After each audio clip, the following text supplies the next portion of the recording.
Movie start होती है तो हम दो मैरिड कपल्स को देखते हैं। एक कपल में लड़की का नाम विकी होता है और दूसरे कपल में आदमी का नाम डगलस होता है। वो चारों एक जंगल में किसी क्रिएचर से अपनी जान बचाकर भाग रहे थे, लेकिन तभी वो क्रिएचर डगलस की वाइफ को पकड़ लेता है और उसे खींचकर अपने साथ ले जाता है। लेकिन डगलस अपनी वाइफ को बचाने के लिए कुछ भी नहीं कर पाता। इसके बाद सीन शिफ्ट होकर 5 कॉलेज स्टूडेंट्स पर आता है, जिनमें एक लड़की का नाम एलिसा था और बाकी उसके फ्रेंड्स थे और उसका एक भाई भी था। एलिसा की फीमेल फ्रेंड का नाम मैंडी था। असल में ये लोग एक जंगल में हाइकिंग के लिए आए होते हैं। इसके बाद ये जंगल में एक नोटिस लगा हुआ देखते हैं, जिसमें लिखा हुआ था कि यहाँ पर लोगों का आना अलाउड नहीं है। लेकिन वो सभी इस वार्निंग को सीरियस नहीं लेते, क्योंकि उन्हें लग रहा था कि ये गवर्नमेंट की कोई चाल है लोगों को यहाँ से रोक कर इस जंगल को खत्म करने की। इसके बाद ये लोग एंट्रेंस पर एक पिक्चर क्लिक करते हैं और आगे बढ़ जाते हैं। रास्ते में एलिसा अपनी फ्रेंड को बताती है कि मैं हर साल अपनी फैमिली के साथ इस जंगल में आया करती थी, लेकिन अब क्योंकि हम कहीं और शिफ्ट हो गए हैं, इसीलिए अब 7 साल के बाद मैं यहाँ पर आई हूँ। इसी दौरान हम वहाँ पर एक जानवर की डेड बॉडी को भी देखते हैं, जिसे किसी दूसरे जानवर ने काफी बुरे तरीके से मारा होता है। फिर थोड़ी दूर जाने के बाद एलिसा अपने भाई को और आगे जाने से मना करती है। वो कहती है कि अब हमें आगे बढ़ना नहीं चाहिए, क्योंकि हमने वापस भी तो जाना है और अगर हमें यहाँ पर रात हो गई तो हमें काफी मुश्किलात का सामना करना पड़ सकता है यहाँ पर। तब एलिसा का भाई उसे समझाता है कि हम पहले भी तो फादर के साथ जंगल में काफी आगे तक जा चुके हैं, इसीलिए तुम फिक्र मत करो, हमें कुछ भी नहीं होगा। और अब एलिसा को ना चाहते हुए भी अपने भाई की बात माननी पड़ती है। लेकिन थोड़ा आगे जाने के बाद इन सिबलिंग्स में बहस होने लगती है। तब इनकी बहस से परेशान होकर एलिसा का फ्रेंड जब थोड़ा आगे जाता है तो उसे वहाँ पर किसी का बैग पड़ा हुआ मिलता है। इसके बाद रात हो जाती है और ये लोग अभी तक जंगल में ही थे और यहाँ पर सब लोग एलिसा के भाई पर काफी गुस्सा कर रहे थे, क्योंकि वही सबको जंगल में इतना आगे लेकर आया था। इसके बाद इन्हें वहाँ पर उसी लड़की की डेड बॉडी के पार्ट्स मिलते हैं, जिसे मूवी के स्टार्ट में वो क्रिएचर अपने साथ ले गया था, यानी डगलस की वाइफ। और जब भी उस डेड बॉडी के पार्ट्स को देख रहे होते हैं कि तभी उन्हें वहाँ पर किसी क्रिएचर की आवाज सुनाई देती है, जिसकी वजह से ये लोग काफी डर जाते हैं। इसीलिए वो जल्दी से अपनी गाड़ी की तरफ भागने लगते हैं। लेकिन इससे पहले कि ये लोग अपनी गाड़ी तक पहुँच पाते, इनके सामने वो एक अजीब सा क्रिएचर आ जाता है, जो कि इन लोगों को देख लेता है और अब वो इनके पीछे पड़ जाता है। लेकिन लकीली ये लोग उस क्रिएचर से बचते हुए एक जगह पर आकर छुप जाते हैं और यहाँ उन लोगों को एक कैबिन नजर आता है, जिसे देखकर एलिसा का भाई उन सबको उस कैबिन में जाने का कहता है और खुद वो दूसरी तरफ जाकर उस क्रिएचर को डिस्ट्रैक्ट करने का कहता है। अब बाकी लोगों के जाते ही जैसे एलिसा का भाई उस क्रिएचर को डिस्ट्रैक्ट करने के लिए वहाँ से निकलने लगता है कि तभी उसके सामने वो क्रिएचर खुद आ जाता है और वो एलिसा के भाई पर अटैक करके उसे मार डालता है। इसके बाद अब ये चारों फ्रेंड्स कैबिन के अंदर जाने लगते हैं, लेकिन जब मैंडी अंदर जाने लगती है तो वो क्रिएचर उसका पाँव पकड़ लेता है। लेकिन ये सब मिलकर उसकी जान बचा लेते हैं। कैबिन में आते ही इन्हें वो तीनों सर्वाइवर्स मिल जाते हैं, यानी डगलस, विकी और उसका हस्बैंड, जिन्हें हमने मूवी के स्टार्ट में भी देखा था। इन तीनों ने मिलकर उस पूरे कैबिन को ब्लॉक कर दिया था ताकि ये उस क्रिएचर से बच जाए। इसके बाद विकी एलिसा को अपने बारे में बताने लगती है कि हम चारों असल में एक बिजनेस ट्रिप पर जा रहे थे, जिसके बाद हमारी गाड़ी खराब हो गई और हम इसी जंगल में फंस गए और उस क्रिएचर ने हमारी फ्रेंड को मार दिया। तभी एलिसा का फ्रेंड बताता है कि मैंने सभी के पेरेंट्स को कॉल कर दी है और पुलिस को भी इन्फॉर्म कर दिया है और अपनी लोकेशन भी बता दी है, इसीलिए बहुत जल्द कोई ना कोई उनकी हेल्प के लिए यहाँ पर आ जाएगा। तब डगलस कहता है कि कोई भी हमारी हेल्प करने के लिए यहाँ पर नहीं आ पाएगा और अगर हमने इस कैबिन से निकलने की कोशिश की भी तो वो क्रिएचर हमें मार देगा। इसके बाद ये लोग सभी डोर्स और विंडोज को और भी अच्छी तरह से ब्लॉक कर देते हैं ताकि वो क्रिएचर अंदर ना आ सके। यहाँ पर एलिसा काफी परेशान होती है, क्योंकि उसे लग रहा था कि वो क्रिएचर यही चाहता है कि वो सब इसी जगह पर एक साथ कैद रहे।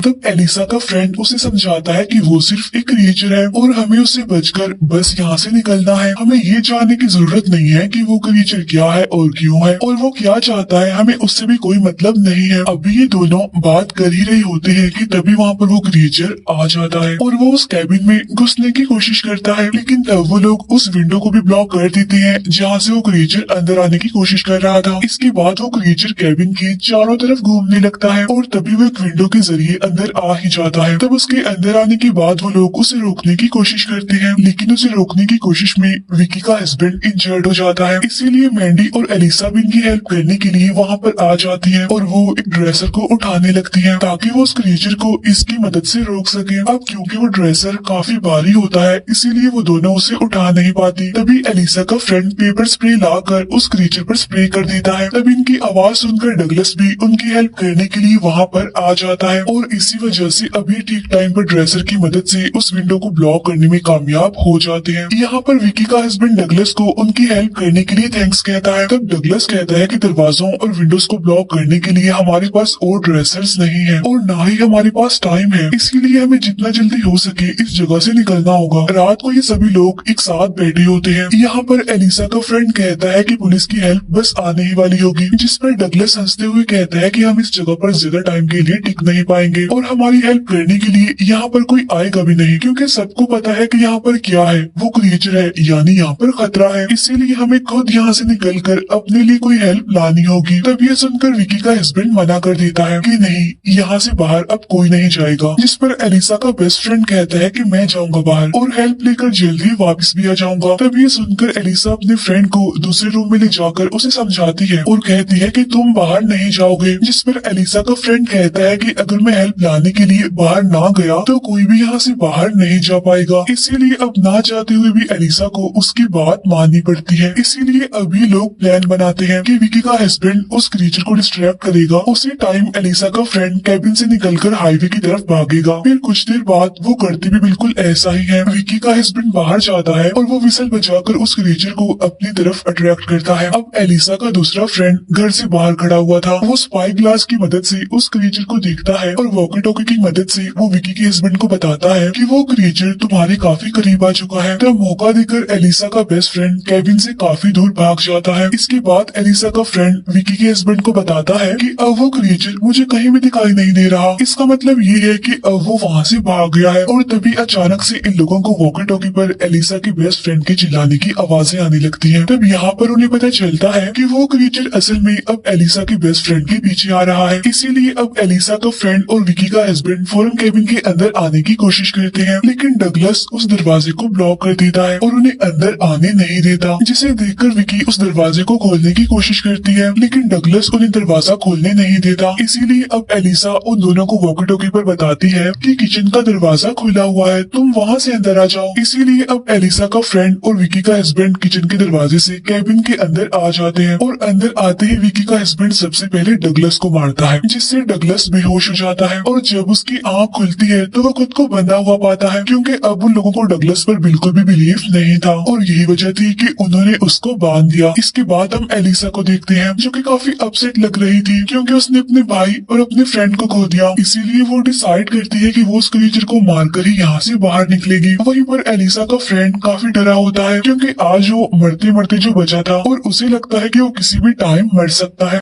इसीलिए मरने से पहले वो मैंडी को सॉरी बोलता है कि मैं तुम्हें चीट कर रहा था। तब ये बात सुनकर मैंडी काफी गुस्सा हो जाती है उस पर और तभी वहाँ पर वॉकी टॉकी बजने लगता है, जिसे देखकर उन सबको लगता है कि शायद ये एलिसा के फ्रेंड की तरफ से भेजा गया कोई सिग्नल है। लेकिन उन्हें दोबारा से वॉकी टॉकी की बजने की आवाज सुनाई देती है, जिसे फॉलो करने पर इन्हें पता चलता है कि वो आवाज असल में अंडरग्राउंड रूम से आ रही है। इसीलिए अब एलिसा बगैर सोचे समझे अंडरग्राउंड रूम में जाने का फैसला करती है और बाकी सब भी उसे फॉलो करते हैं। लेकिन जाने से पहले विकी का हस्बैंड उसे ऊपर ही छोड़ देता है, इस फिक्र में कि कहीं वो क्रीचर मेरी वाइफ को मार ना दे। अंडरग्राउंड रूम में इन्हें एलिसा का बेस्ट फ्रेंड मिलता है, जो कि काफी इंजर्ड था। उसे देखते ही वो लोग उसे वहाँ से ले जाने की कोशिश करते हैं, लेकिन तभी वो क्रीचर वहाँ पर आ जाता है और अब विकी का हस्बैंड उस क्रीचर को रोकने की कोशिश करता है। इसके बाद ही लोग एलिसा के फ्रेंड को लेकर ऊपर आ जाते हैं, लेकिन अब क्योंकि विकी का हस्बैंड उस क्रीचर को रोकने गया था, इसीलिए वो उसके सामने टिक नहीं पाता। इट्स मीन वो क्रीचर उसे भी मार डालता है। तभी हम देखते हैं कि एलिसा के बेस्ट फ्रेंड की हालत काफी खराब है। तब उसकी ऐसी हालत देखकर डगलस उनसे कहता है कि ये किसी भी टाइम मर सकता है, लेकिन शायद इसकी वजह से हम बच सकते हैं। असल में डगलस का आइडिया एलिसा के फ्रेंड को यूज करके उस क्रीचर को डिस्ट्रैक्ट करने का था, ताकि ये सब लोग यहाँ से निकल सके। लेकिन एलिसा इस बात पर बिल्कुल भी एग्री नहीं करती, बल्कि वो एक दूसरा प्लान बनाती है कि हम उस क्रीचर को इस जगह पर लाकर ट्रैप करेंगे और फिर उसे अंडरग्राउंड रूम से मिले हुए उस फ्यूल की मदद से जला देंगे। तब एलिसा का ये प्लान सुनकर डगलस भी उसकी बात पर एग्री करता है और वो कहता है कि मैं भी उस क्रीचर को पकड़ने में तुम्हारी हेल्प करूंगा। इसीलिए एलिसा अब अपने फ्रेंड को कहती है कि डगलस को खोल दो, लेकिन आजाद होते ही डगलस एलिसा के इंजर्ड फ्रेंड को मार देता है। तब उसकी इस हरकत से वो सभी लोग काफी गुस्से में आ जाते हैं, लेकिन इससे पहले कि वो डगलस को कुछ कह पाते, वो क्रीचर अचानक से उन ब्लॉक्स को तोड़ते हुए अंदर आ जाता है और वो डगलस को बड़े ही ब्रूटल तरीके से मार देता है। डगलस को मारने के बाद वो क्रीचर अब उसकी बॉडी खाने में बिजी था था। तो मौके का फायदा उठाकर वो लोग अंडरग्राउंड रूम में जाकर फ्यूल ले आते हैं। फिर वो उस फ्यूल की मदद से